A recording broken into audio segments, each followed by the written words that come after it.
Aujourd'hui, je vais vous raconter l'histoire de deux protéines. Mais savez-vous ce qu'est une protéine? Si vous cherchez sur Internet, la première réponse que vous trouverez sera « grosse molécule complexe d'acides aminés ». Ok, ça ne nous avance pas. Je vais vous expliquer.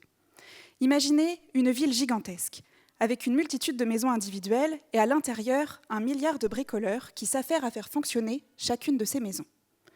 Cette ville, c'est votre corps. Les maisons, ce sont vos cellules.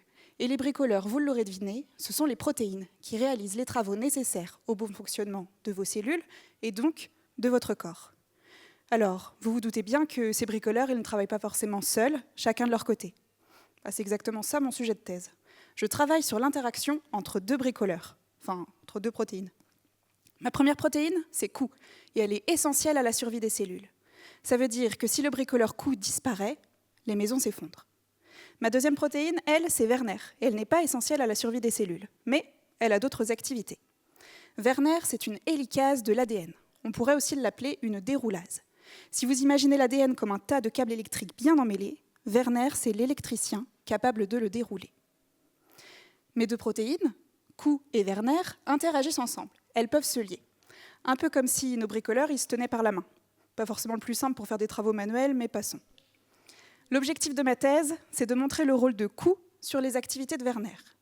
Pour cela, je réalise des mutations, soit sur Q, soit sur Werner, soit sur les deux, et puis je regarde ce qui se passe. Si on reprend nos deux petits bricoleurs, en gros, je leur coupe la main et puis je regarde s'ils arrivent toujours à réparer les maisons. C'est radical. Grâce à cette technique, j'ai pu montrer que l'interaction entre Q et Werner stabilise Werner. Ça veut dire que si mes bricoleurs ne peuvent plus se tenir la main, Werner disparaît. Bon. Elle est bien sympa cette histoire, mais ça me sert à quoi de savoir ça? Eh bien maintenant, imaginez que dans votre ville toute tranquille, au milieu de vos petites maisons, se construit un immeuble énorme, de centaines et de centaines d'étages. Cet immeuble, il représente un certain type de cancer. Et les étages, les cellules cancéreuses qui se multiplient toujours plus. Alors, si je vous parle de ça, c'est parce qu'il a été montré que Werner était essentiel pour ce type de cellules cancéreuses. Ça veut dire que si le bricoleur Werner disparaît des étages, l'immeuble s'effondre. Mais souvenez-vous, tout à l'heure, je vous ai dit que Werner n'était pas essentiel pour mes maisons. Ça veut dire que si Werner disparaît de toute la ville, seul l'immeuble s'effondre.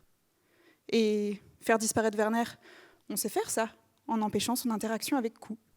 Alors tout ce qui me reste à faire, c'est de trouver une molécule capable d'empêcher Werner de tenir la main de mon bricoleur Q.